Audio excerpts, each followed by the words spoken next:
Have I ever mentioned that I love Omori? I really love Omori. It's easily my favorite game ever made. I don't talk about it a lot on the channel, well, yet, but I really truly do love Omori. And part of the reason why I love it is due to two certain characters. Well, mostly one of them, but whatever.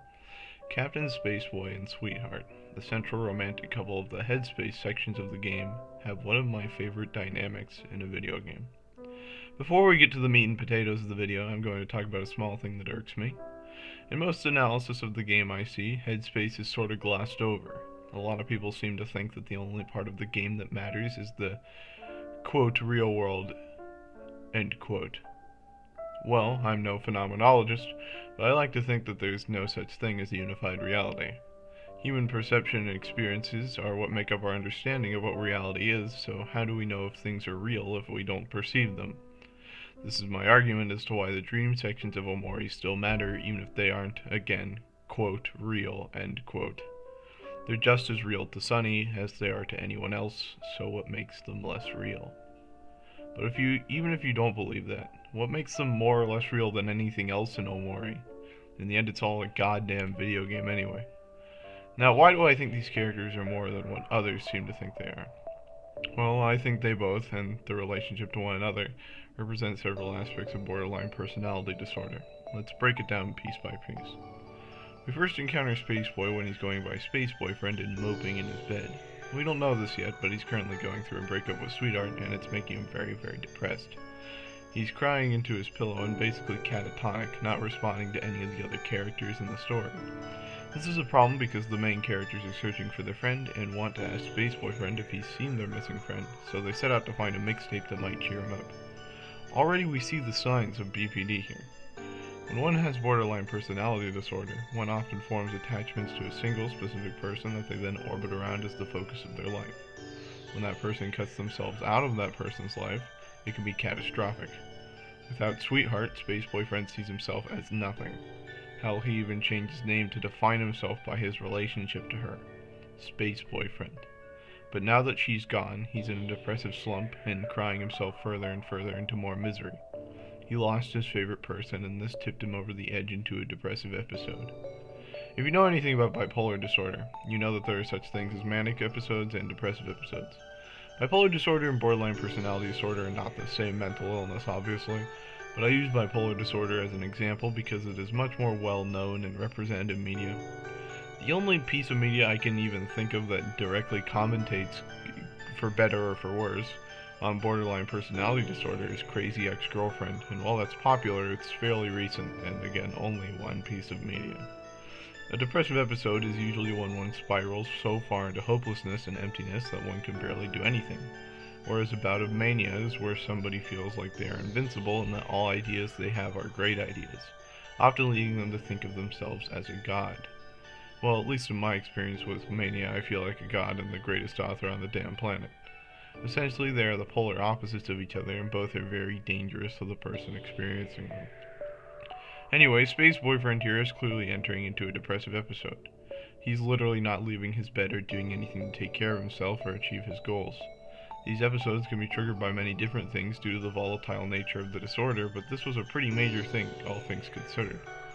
The person he centered his life around had now left it and could have been gone forever because of it. Sadness doesn't last too long, however.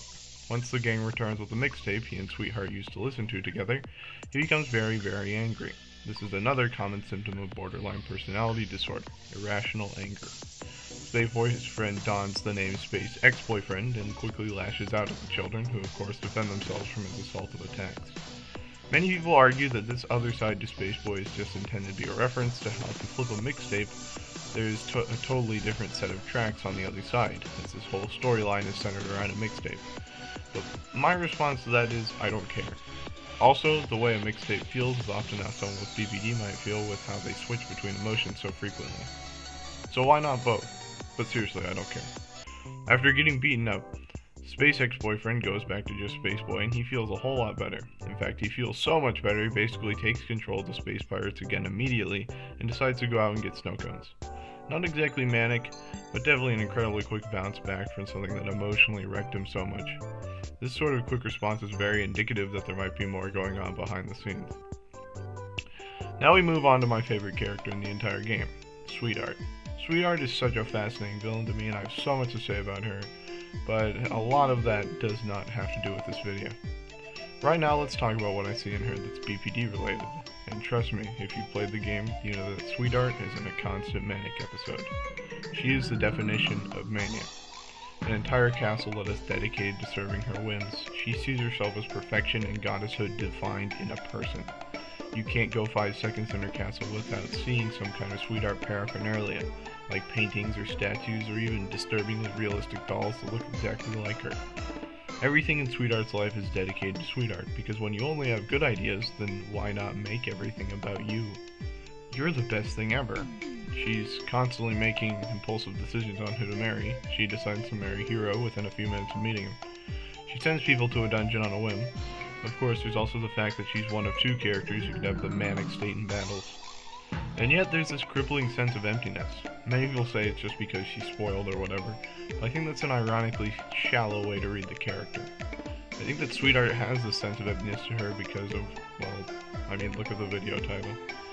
She doesn't know how to fill the hole it leaves in her, literal hole notwithstanding that's on her torso because she's a donut, so she tries to gain more and more, but it's never enough. She even tries to find a perfect partner for her to fixate around, but she's never been able to find one she's satisfied with. It's a vicious cycle. I've been there, Sweetheart. I'm sorry. This all culminates in the final wedding sequence with her, where though she seemed incredibly set on marrying herself, she marries Spaceboy the second he flies in and proposes.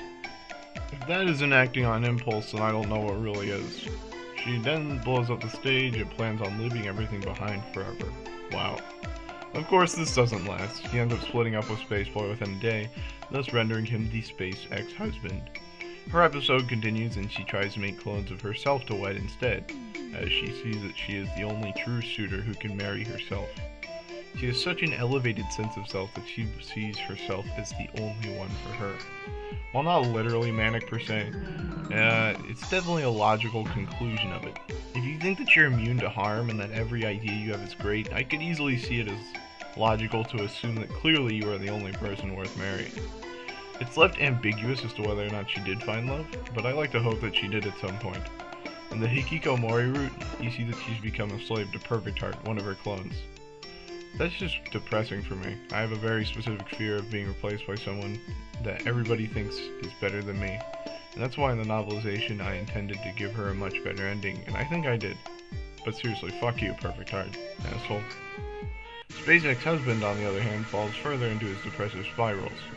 He goes to a restaurant and sings the favorite song that he and Sweetheart had. Then he goes to the top of Snow Globe Mountain to quietly kill himself. I mean, it's never stated. He says he's going to freeze over his heart, but come on.